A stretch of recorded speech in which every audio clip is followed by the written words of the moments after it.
Me llamo Sofía, tengo 32 años y llevo 8 casada con Mateo.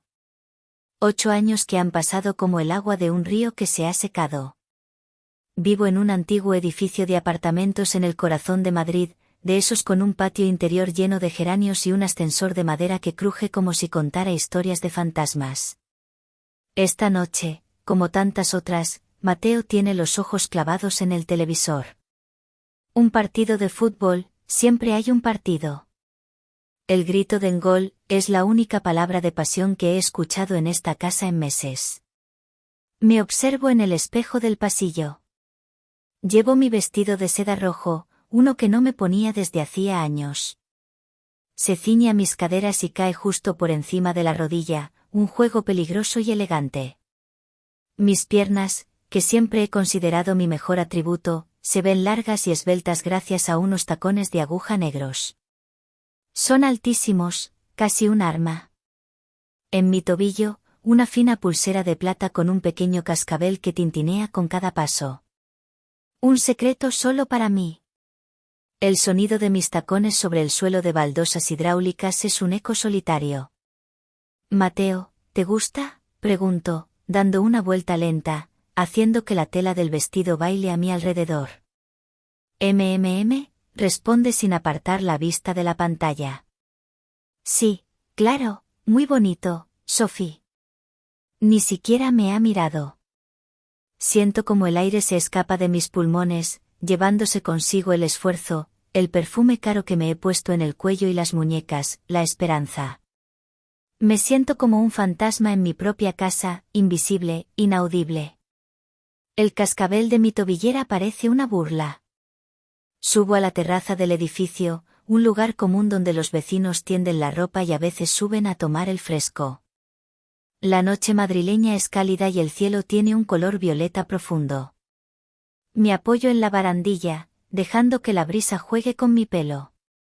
Es entonces cuando oigo unos pasos subiendo por la escalera de servicio. Es Leo. El chico que se mudó al piso de abajo hace unos meses. Tendrá unos 25 o 26 años.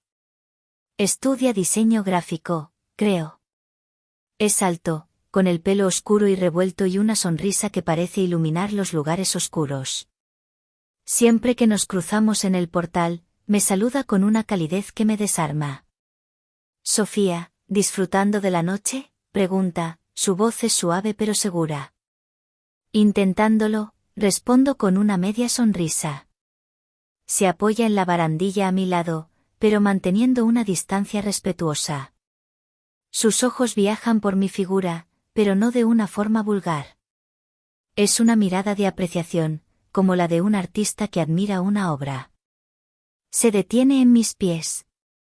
Esos zapatos son espectaculares, dice de repente. Pero deben de ser una tortura. Me río, sorprendida. Un poco. Pero a veces, un poco de tortura te hace sentir viva. Su mirada sube lentamente por mis piernas hasta encontrarse con mis ojos.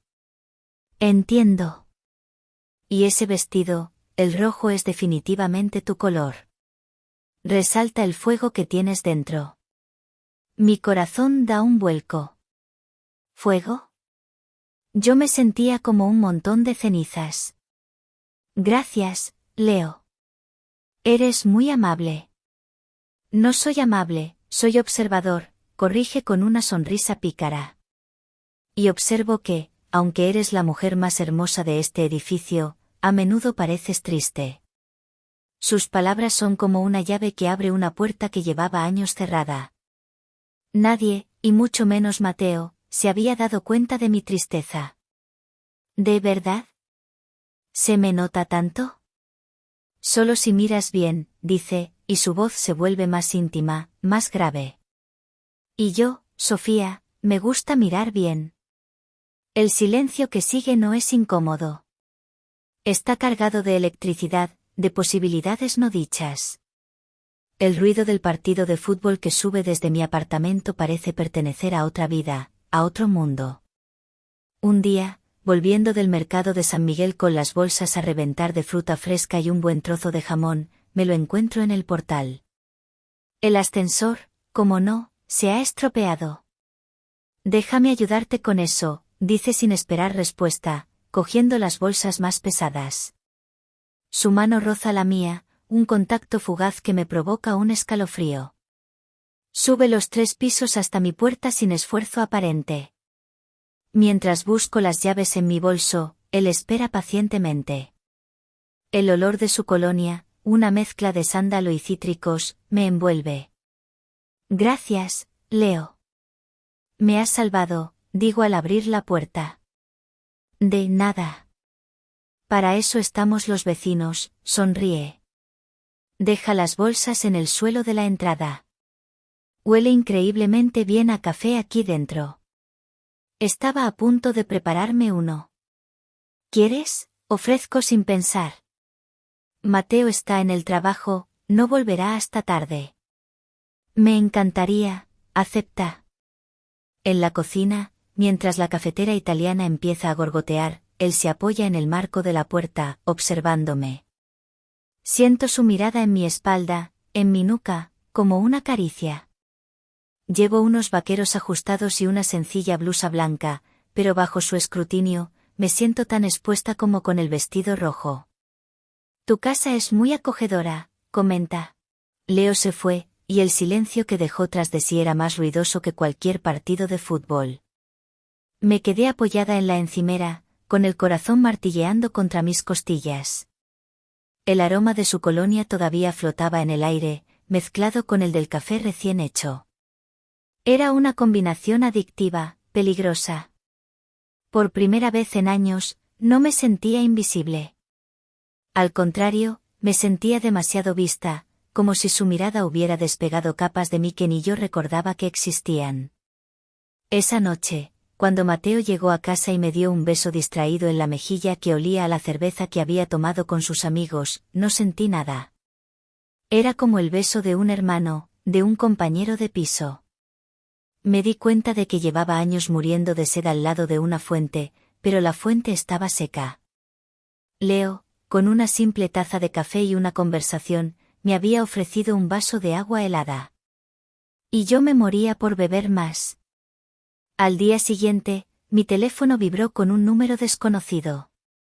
Espero que el café de hoy esté tan bueno como el de ayer. L. Una sonrisa tonta se dibujó en mi cara. Guardé su número. Leo. El café es el mismo. La compañía, por desgracia, no. Leo, eso se puede arreglar. Por cierto, hoy escuché tu música en el pasillo. ¿Mi música? Leo, sí. El tintineo de tu tobillera. Es mi canción favorita. Sentí un calor que me recorrió desde los pies hasta la cara. Se había fijado en eso. Un detalle tan pequeño, tan insignificante para el mundo, pero él lo había convertido en algo nuestro. A partir de ese día, empecé a elegir mi ropa pensando en él. ¿Le gustaría este escote? ¿Se daría cuenta de cómo esta falda se mueve cuando camino?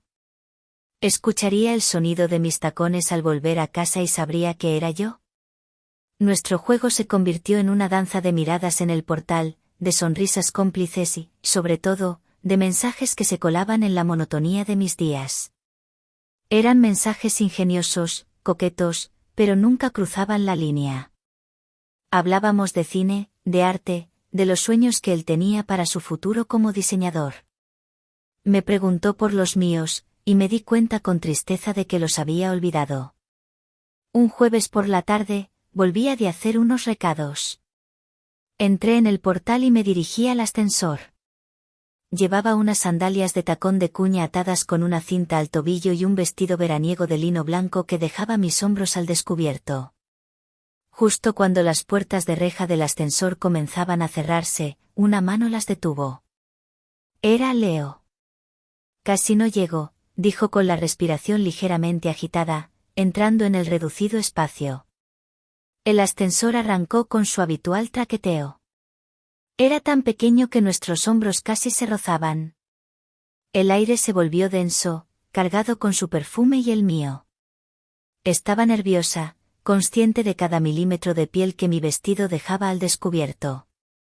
Me encanta cómo el blanco resalta tu piel bronceada, dijo en voz baja, casi un susurro. Sus ojos no me miraban a la cara, sino a mi clavícula, donde un pequeño colgante de luna descansaba. Gracias, logré decir.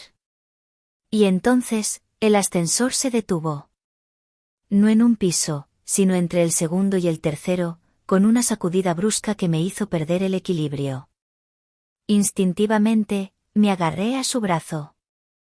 Él puso su otra mano en mi espalda para estabilizarme. Su tacto, incluso a través de la tela del vestido, era eléctrico.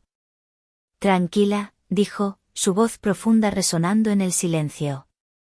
La luz parpadeó y se apagó, dejándonos en la penumbra que se filtraba por la puerta de reja. Dios mío, susurré, más por la situación con el que por el ascensor parado. No te preocupes. Suele pasar. En un minuto volverá a arrancar, me tranquilizó. Su mano no se apartó de mi espalda. La mía seguía aferrada a su antebrazo. Podía sentir sus músculos tensos bajo mis dedos. En esa oscuridad íntima, su mirada bajó por mi cuerpo hasta detenerse, de nuevo, en mis pies. Se agachó lentamente, como si fuera a atarse un cordón, aunque llevaba zapatillas sin cordones. Mi corazón se detuvo. Su mano se acercó a mi pie. Con una delicadeza infinita, sus dedos rozaron la cinta de la sandalia y luego, muy suavemente, trazaron el contorno de mi tobillo hasta encontrar la pulsera de plata. El pequeño cascabel quedó atrapado entre su pulgar y su índice, silenciado. Sentí como si el mundo entero se hubiera quedado sin sonido. Levantó la vista hacia mí desde su posición, sus ojos brillaban en la penumbra. Siempre quise saber si era tan delicada como sonaba, susurró. Una corriente me recorrió entera. Era el gesto más íntimo, más erótico que nadie me había dedicado jamás. No era un beso, no era una caricia obvia. Era un secreto compartido, un fetiche revelado, un acto de adoración a una parte de mí que nadie más había notado. No pude hablar. Solo podía mirarlo, con la respiración contenida, sintiendo la leve presión de sus dedos en mi tobillo. El mundo exterior, Mateo, mi matrimonio, todo se desvaneció. Solo existíamos nosotros dos en esa caja de madera suspendida en el tiempo. Con la misma lentitud, retiró su mano. En ese preciso instante, la luz del ascensor parpadeó y volvió, y con un nuevo traqueteo, la máquina reanudó su ascenso. Él se levantó como si nada hubiera pasado. Las puertas, el rostro de Mateo, contraído por la sospecha, era un muro de piedra. Detrás de él, el apartamento parecía un escenario frío y ajeno. Mi mente corrió a 1000 por hora, buscando una explicación que no sonara a la excusa patética que en realidad era. El ascensor, dije, mi voz sonando sorprendentemente firme. Se quedó atascado. Estuvimos parados casi 5 minutos. No era una mentira, era una verdad a medias, la más peligrosa de todas. Vi cómo la tensión en los hombros de Mateo se relajaba un poco. La notoriedad del viejo ascensor del edificio era mi mejor coartada. ¿Estuvimos?, preguntó, su mirada afilada. Mi corazón se detuvo. Sí, con la señora Carmen, la del quinto. Se asustó muchísimo, la pobre, mentí, improvisando a la velocidad de la luz. Tuve que ayudarla a calmarse. Mateo suspiró, su sospecha disuelta por el fastidio. Esa chatarra. Un día nos vamos a matar ahí dentro. ¿Estás bien? Sí, solo un poco alterada, respondí, y esa era la verdad más absoluta que había dicho en toda la noche. Entré en casa y la puerta se cerró a mi espalda, separándome del mundo donde existía Leo. La adrenalina del casi descubrimiento, mezclada con el recuerdo de sus dedos en mi tobillo, me dejó temblando. Esa noche apenas dormí, atrapada entre el miedo y un deseo tan intenso que era casi doloroso. Los mensajes de Leo se volvieron más urgentes. Leo, ¿estás bien? Vi a tu marido en la puerta. Yo, estoy bien. Tuve que improvisar. Dije que estaba con una vecina en el ascensor. Leo, eres lista. Y valiente. No he podido dejar de pensar en ese momento, Sofía. Yo tampoco, Leo. Sigo sintiendo tus dedos en mi piel. Leo, quiero sentir más que tu piel. Quiero escuchar tu voz sin tener que susurrar. Quiero verte sin tener que mirar de reojo. ¿Podemos vernos? Fuera de este edificio. En algún lugar donde podamos hablar. Mi respuesta fue instantánea. Sí. Quedamos al día siguiente en el Parque del Retiro. Le dije a Mateo que iba a encontrarme con una vieja amiga de la universidad. Elegí mi atuendo con un cuidado casi ceremonial. Un vestido largo de verano, de color lavanda, con un estampado de flores diminutas. Dejaba mis hombros y mi clavícula completamente al descubierto, y su tela fina y vaporosa se movía con cada paso. En los pies, unas sandalias planas de cuero, atadas con tiras finas alrededor de mis tobillos. Era un look suave, romántico, una invitación. No llevaba mi tobillera. Era nuestro secreto, demasiado íntimo para sacarlo a la luz del día. Lo vi esperándome cerca de la Rosaleda, bajo la sombra de un árbol.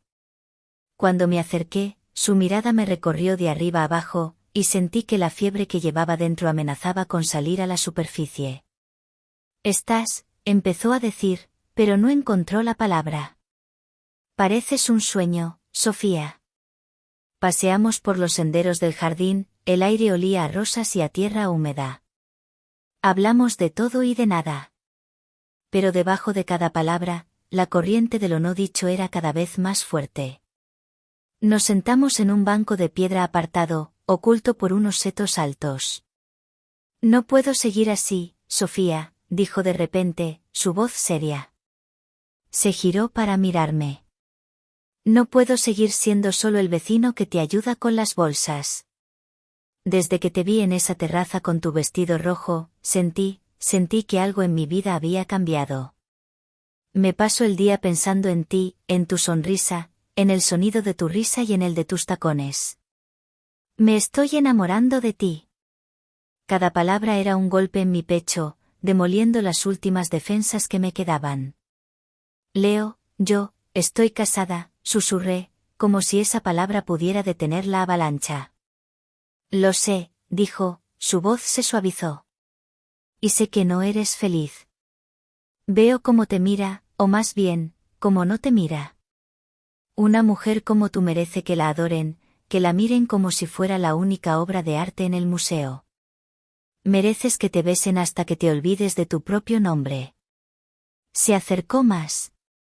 Su mano se levantó y, con una ternura infinita, apartó un mechón de pelo de mi cara. Sus dedos rozaron mi mejilla. Por favor, Sofía. Dime que puedo besarte. Solo una vez. El mundo se detuvo. El sonido de los pájaros, las risas lejanas de los niños, todo se desvaneció. Solo existía su mirada suplicante. Asentí lentamente, incapaz de formar una palabra. Y entonces me besó. No fue un beso apresurado, sino lento, profundo, como si hubiera Desperté lentamente, como si emergiera de un largo sueño. La luz que entraba por la ventana de Leo era suave y anaranjada. La habitación estaba en silencio, a excepción de su respiración acompasada a mi lado. Me giré para mirarlo. Dormía, con el rostro relajado y una mano descansando sobre mi cadera, posesiva incluso en sueños. Por primera vez en años, me sentí segura, anclada. Estudié los dibujos que tenía colgados en la pared, bocetos de edificios, diseños de logotipos y uno, más detallado, de una mano de mujer sosteniendo una luna diminuta. Mi mano. Mi colgante. Me había estado dibujando en secreto. Cuando despertó y encontró mis ojos sobre él, sonrió. Hola, susurró, su voz ronca por el sueño. Podría acostumbrarme a esto. Se inclinó y me besó, un beso perezoso, tierno, sin la fiebre del día anterior. Era un beso que hablaba de mañanas, de futuros imposibles. Trazó la línea de mi columna con su dedo índice. La curva más perfecta del mundo, dijo, como si pensara en voz alta. Un diseñador mataría por una línea tan limpia y elegante. Tener que irme de su cama fue uno de los actos más difíciles de mi vida. Volver a mi apartamento, silencioso y frío, fue como pasar de un mundo en tecnicolor a uno en blanco y negro. Mateo aún no había llegado. Me miré en el espejo del baño. Era yo, pero no lo era. Tenía los labios hinchados por los besos, los ojos brillantes y un rubor en las mejillas que ningún cosmético podría imitar. Era el resplandor de una mujer que se sentía deseada. Era el brillo de una mentira. Nuestra aventura encontró rápidamente su propio ritmo, su propia geometría secreta. El horario predecible de Mateo se convirtió en nuestro mapa. Sus partidos de fútbol de los martes, sus cenas con clientes de los jueves, sus escapadas de fin de semana para jugar al pádel, cada una de sus ausencias era una ventana abierta para nosotros. Yo bajaba la escalera de servicio, él me esperaba con la puerta entornada. Su apartamento se convirtió en nuestro santuario. Empecé a cambiar. Compré lencería nueva, no de algodón práctico, sino de seda y encaje en colores atrevidos, un rojo vino, un azul noche. La llevaba puesta debajo de mi ropa de diario, un secreto delicioso que solo yo, y Leo, conocíamos. Era mi armadura. Me hacía sentir poderosa, sexy, incluso cuando estaba en el supermercado comprando el yogur favorito de Mateo. Un día, Mateo me miró de una forma extraña mientras cenábamos. «Estás diferente», dijo, entrecerrando los ojos. «¿Te has cortado el pelo?» «No», respondí, mi corazón dando un brinco. «No sé, tienes más brillo». «¿Te sienta bien?», concluyó, antes de volver su atención al telediario. No se daba cuenta de que su indiferencia era el sol que hacía florecer mi jardín secreto. Con Leo, descubrí una intimidad que iba más allá de lo físico. Hablábamos durante horas, tumbados en su cama, mientras sus manos dibujaban patrones invisibles sobre mi espalda desnuda. Le conté mis sueños olvidados de abrir una pequeña floristería. Él me mostró sus proyectos, me explicó la psicología de los colores, el poder de una tipografía. Me escuchaba. Me veía. Una tarde de jueves, el mundo perfecto que habíamos construido estuvo a punto de derrumbarse. Estábamos en su sofá, yo vestida solo con una de sus camisas, cuando mi teléfono, que había dejado en la mesa, vibró. Era un mensaje de Mateo. Me encuentro fatal. Un dolor de cabeza horrible. Voy para casa. Necesito que me cuides. El pánico fue una descarga de hielo líquido en mis venas. Miré la hora. Debería haber estado en una cena hasta las 10. Eran solo las 7. Vístete, dijo Leo, su voz de repente tensa. Rápido. Todo se convirtió en un caos torpe y silencioso. Me puse la ropa a trompicones, con las manos temblando. ¿Y mi pelo? Estaba despeinado. ¿Mi cara? Demasiado sonrojada. Me pasé los dedos por el pelo, intentando alisarlo. Leo me pasó un vaso de agua. Respira, Sofía. Respira. Me dio un beso rápido y duro. Ve. Con cuidado. Mírame antes por la mirilla. Abrí su puerta con el sigilo de un ladrón. El pasillo estaba vacío. Corrí los pocos metros que me separaban de mi apartamento, cada paso una eternidad. Metí la llave en la cerradura, la giré y me deslicé dentro justo cuando oía el ascensor llegar a nuestra planta. Cerré la puerta sin hacer ruido y me apoyé en ella, con el corazón desbocado. Corrí al dormitorio, me quité los zapatos, me solté el pelo y me metí en la cama, cogiendo un libro de la mesilla de noche. Segundos después, oí la llave de Mateo en la cerradura. Entró en la habitación, pálido y con aspecto cansado. ¿Estabas durmiendo? No, solo descansando un poco. Leyendo, dije, mi voz sonando extrañamente aguda. Se sentó en el borde de la cama y me puso una mano en la frente. Estás ardiendo, dijo. Y tienes la cara rojísima. ¿No te estarás poniendo mala tú también? Debe de ser el calor, mentí, sintiendo como la sangre se me helaba. Voy a prepararte un té. Mientras el agua se calentaba en la cocina, me apoyé en la encimera, la misma en la que Leo se había apoyado hacía semanas. Me miré en el reflejo de la ventana. Vi a una mujer con los ojos desorbitados por el miedo, a una extraña en mi propia casa. El teléfono vibró en mi bolsillo. Era Leo. ¿Todo bien? Dime que estás bien. Leí el mensaje mientras oía a Mateo toser en el dormitorio. El amor y el miedo, la felicidad y la culpa, todo giraba en mi cabeza. El miedo, una vez que lo has probado, nunca desaparece del todo.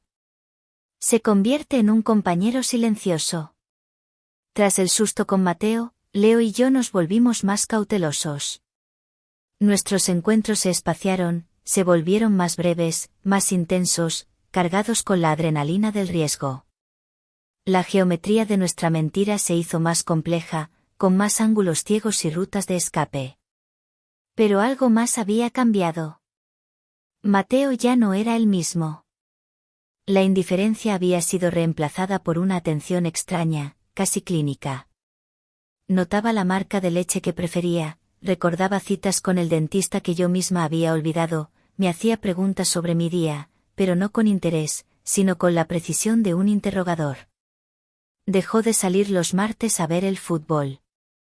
Decía que prefería quedarse en casa, para estar más tiempo juntos.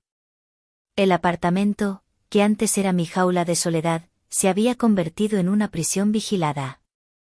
Me sentía observada, analizada. Cada risa, cada llamada, cada mensaje era un posible error. La casa se había convertido en una casa de espejos, donde cada reflejo me mostraba como una culpable. Un día, buscando en mi joyero, me di cuenta de que faltaba algo. Mi tobillera. La pulsera de plata con el cascabel. El símbolo de mi vida secreta con Leo. Entré, en pánico. ¿La había perdido? ¿Se me habría caído? La busqué por todas partes. Luego, un recuerdo helado me golpeó, la última vez que la había llevado fue aquella tarde en su apartamento, justo antes de que Mateo volviera a casa. Debí de quitármela y olvidarla allí. Le envié un mensaje a Leo. Yo, mi tobillera. Creo que me la dejé en tu casa la semana pasada. ¿La has visto? Leo, mierda. Sí, la encontré al día siguiente. La guardé en un cajón para dártela. Lo siento, Sophie, se me olvidó por completo con toda esta tensión. Yo, no te preocupes. Pero no la saques de ahí. Es demasiado arriesgado. La conversación me tranquilizó, pero la sensación de mal augurio no me abandonó. La atención de Mateo se intensificó. A veces, lo encontraba mirando mi teléfono cuando yo volvía de la cocina. Si le preguntaba qué hacía, sonreía y decía, nada, solo veía la hora. Era una sonrisa que no le llegaba a los ojos. El final llegó una noche de martes. Irónicamente, una de esas noches que antes me pertenecían. Estábamos en el salón. Yo fingía leer un libro, pero las palabras bailaban en la página. Él estaba viendo la televisión, como siempre. Pero esta vez, el ambiente era pesado, irrespirable. De repente, pulsó el botón de apagar. El silencio que llenó la habitación fue total y absoluto. El zumbido del frigorífico parecía un grito. Dejó el mando sobre la mesa de centro con una lentitud deliberada. Sofía, dijo, su voz era tranquila, pero tenía un filo de acero. Tenemos que hablar.